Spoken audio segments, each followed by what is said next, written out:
નમસ્કાર વિદ્યાર્થી મિત્રો, વિષય પર્યાવરણ આસપાસ ધોરણ 5 પ્રકરણ નંબર 2 સાપ અને મદારી. લગભગ બધા જ બાળકોએ સાપ અને મદારીને જોયા જ હશે. તમારા મહોલ્લામાં કે તમારી સોસાયટીમાં મદારીને સાપનો ખેલ કરતા તમે જોયા હશે. સાપ છે તે એક સરીસૃપ વર્ગનું પ્રાણી છે. હવે તમે મદારીને જોયો છે, બિન વગાડતો મદારી પણ જોયો છે. મદારી સાપને પકડે, તેને પછી વાંસની ટોપલીમાં લઈ એક ગામથી બીજે ગામ ફરી લોકોને સાપના ખેલ બતાવે. મદારી બિન વગાડી સાપને નચાવી. જ્યારે આપણા મહોલ્લામાં કે શેરીમાં કે સોસાયટીમાં જ્યારે મદારી આવે છે ત્યારે એ પોતે બીન વગાડે છે અને જેમ બીન વાગે તેમ સાપ સામે નાચતો આપણે જોયો છે. મદારીનો સાપનો ખેલ જોઈને લોકો તેને પૈસા અથવા તો અનાજ આપે. તમે જ્યારે સાપનો ખેલ જોવા જાઓ છો ત્યારે પૈસા કે અનાજ આપો છો ને, તો મદારી જ્યારે સાપનો ખેલ બતાવે ત્યારે આપણે શું આપીએ છીએ? પૈસા અથવા અનાજ આપીએ છીએ. તો મદારી આ રીતે સાપનો ખેલ બતાવીને પોતાનું ગુજરાન ચલાવતો હોય છે. સાપ બીજા આપણને કેવી રીતે ઉપયોગી છે? તો સાપને ખેડૂતનો મિત્ર કીધો છે. કેમ? તો કે સાપ ખેતરમાંથી ઉંદર ખાઈ જાય છે. જે ઉંદર પાકનું નુકસાન કરતા ઉંદરો હોય છે એ ઉંદરોને સાપ ખાઈ જતો હોય છે. માટે સાપને ખેડૂતનો મિત્ર કહ્યો છે. આપણા દેશમાં ઘણા પ્રકારના સાપ જોવા મળે છે. તેમાંથી 4 જ પ્રકારના સાપ ઝેરી હોય છે. એક તો કોબરા, જેને આપણે નાગ કહીએ છીએ. બીજો છે કાળોતરો. ત્રીજો છે ખળચિત્રો અને ચોથો છે ફુરસા. તો આ 4 પ્રકારના સાપ એ ખૂબ જ ઝેરી સાપ હોય છે. હવે મદારી લોકો છે તે આપણને સાપનો ખેલ બતાવે છે, પણ પહેલાં શું કરે છે? તે સાપને જંગલમાંથી પકડે છે અને તેઓ સાપના અંદર જે ઝેર રહેલું છે તે ઝેરને ઉતારી દે છે. એટલે કે સાપને ઝેરી હોય છે તેને બિનઝેરી બનાવી દે છે, જેથી કરીને સાપ કોઈને કરડે નહીં. તો આ રીતે આપણે સાપ અને મદારી એટલે કે મદારી દ્વારા આપણે સાપના ખેલ જોયા જ છે. હવે આપણે પુસ્તકમાં જોઈશું. હું આર્યનાથ છું. અહીંયા આર્યનાથ નામનો વ્યક્તિ કંઈક આપણને કહે છે, સાંભળીએ. હું કંઈક એવું ખાસ કરી શકું છું કે જે તમારામાંથી કોઈ ન કરી શકે. શું તમે જાણો છો? હું બીન વગાડી શકું છું.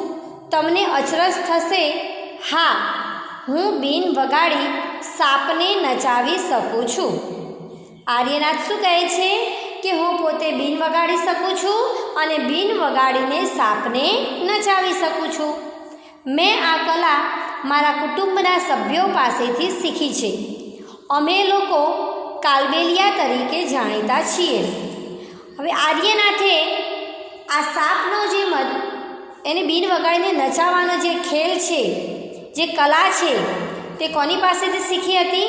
તો તેમના કુટુંબના જે વડીલ સભ્યો છે એ સભ્યો પાસેથી તેમણે શીખ્યું હતું. અને આ લોકોને એટલે કે જે બીન વગાડીને સાપને નચાવે છે એ લોકો કયા નામથી જાણીતા છે? તો તે લોકો કાલબેલિયા નામથી જાણીતા છે. અમારા બધામાં મારા દાદા રોશનનાથજી ખૂબ જ પ્રખ્યાત છે. આર્યનાથ એમ કહે છે કે મારા દાદા છે તે આ સાપના ખેલમાં ખૂબ જ પ્રખ્યાત છે. તે સરળતાથી ઘણા ઝેરી સાપ પકડી શકતા હતા. તે અમને તેમના ભૂતકાળની ઘણી વાતો કહે છે.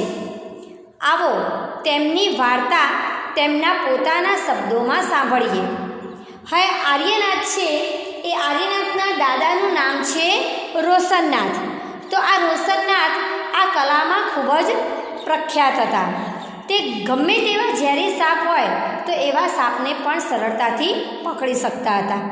એમણે ભૂતકાળની વાતો આપણને આગળના મુદ્દામાં કહી છે, તે આપણે સાંભળીએ.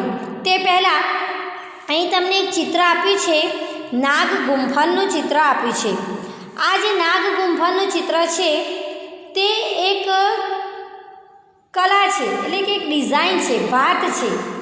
તો આ પ્રકારની જે ભાત છે તે સૌરાષ્ટ્ર અને ગુજરાત અને દક્ષિણ ભારતમાં રંગોળીમાં, ભરતગૂંથણમાં તથા દિવાલ શણગારવામાં વપરાય છે.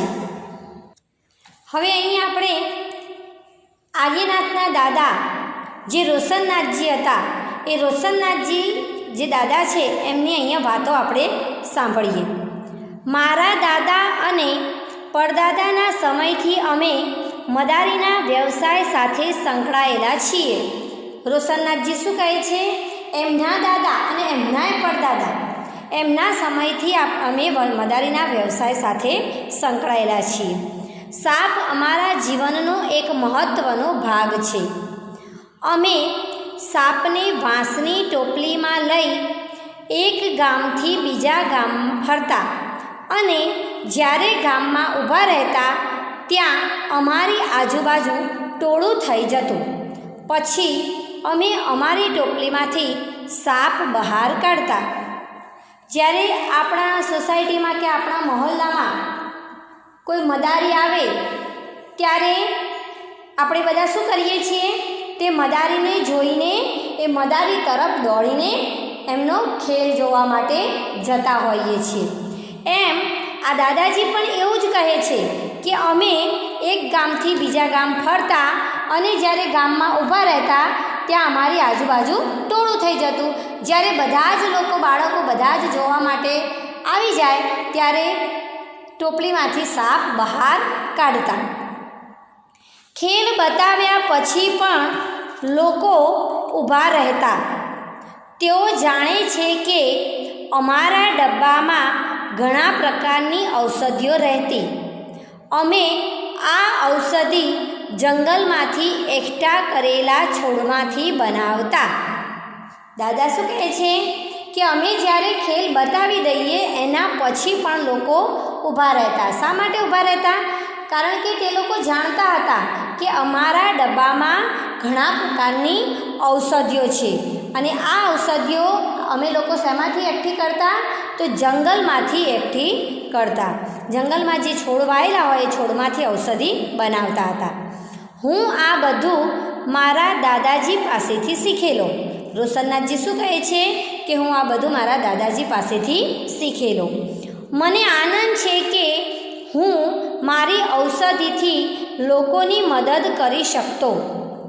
આ રોશનનાથજીને ખૂબ જ આનંદ હતો કે હું જે ઔષધિ બનાવું છું તેનાથી લોકોને સારવાર થતી હતી, લોકોને આ ઔષધિ દ્વારા મદદ મળતી હતી.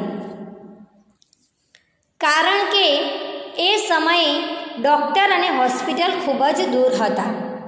તેના બદલામાં લોકો અમને થોડા પૈસા અથવા અનાજ આપતા.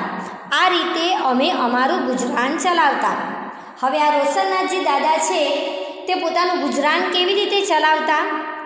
તો તે દાદા એક ગામથી બીજે ગામ જઈને પોતાનો સાપનો ખેલ બતાવતા. ત્યાર પછી તેમણે જંગલમાંથી જે છોડની ઔષધિ બનાવી છે એ ઔષધિ લોકોની સારવાર માટે ઉપયોગમાં લેતા. કારણ કે એ સમયે ડૉક્ટર અને હોસ્પિટલ ગામથી ખૂબ જ દૂર હતા, એટલે જલ્દી સારવાર મળતી નહીં. એટલે આવા જે મદારી હોય એમના પાસે જે ઔષધિ છે એ ઔષધિનો ઉપયોગ સારવાર માટે થતું. અને આ રીતે જ્યારે ઔષધિની બદલીમાં એ જે સામેલી વ્યક્તિ છે તે થોડા પૈસા આપતા અથવા તો અનાજ આપતા અને આ રીતે આ દાદાજીનું ગુજરાન ચાલતું હતું. ક્યારેક કોઈને સાપ કરડ્યો હોય તે જગ્યાએ મને બોલાવવામાં આવતો. જ્યારે કોઈ વ્યક્તિને સાપ કરડ્યો હોય ત્યારે આ રોશનનાથજીને બોલાવવામાં આવતા.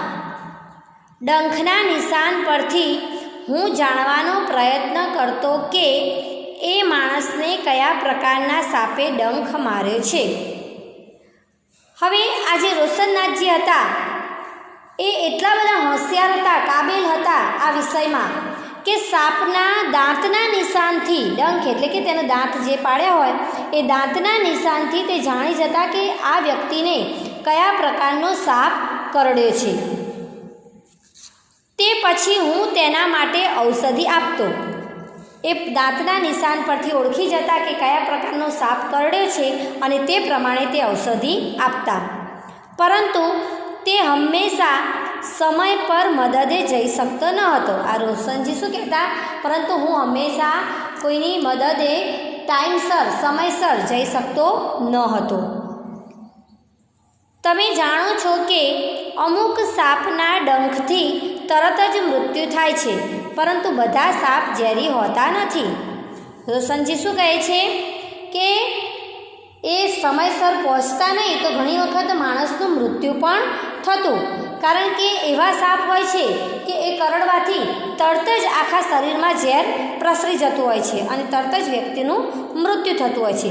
પરંતુ બધા સાપ એવા હોતા નથી. આગળ મેં તમને કહ્યું હતું કે 4 પ્રકારના સાપ છે તે ખૂબ જ ઝેરી છે. એક તો કોબરા નાગ, બીજો છે ખડચિતળો, કાળોતરો, ફુરસા. આવા સાપ છે તે ખૂબ જ ઝેરી હોય છે. ક્યારેક ખેડૂતો સાપની બૂમો પાડતા મદદ માંગતા આવતા ત્યારે હું તે સાપ પકડી લેતો. ખેડૂતો જ્યારે સાપની બૂમો પાડતા, એમના ખેતરમાં જ્યારે સાપ આવતો ત્યારે ખેડૂતો ડરી જતા, એટલે આવી રીતે સાપની બૂમો પાડે ત્યારે પણ આ રોશનનાથજી તેમની મદદે દોડી જતા. છેવટે તો હું બાળપણથી સાપ પકડવાનું કામ કરતો હતો.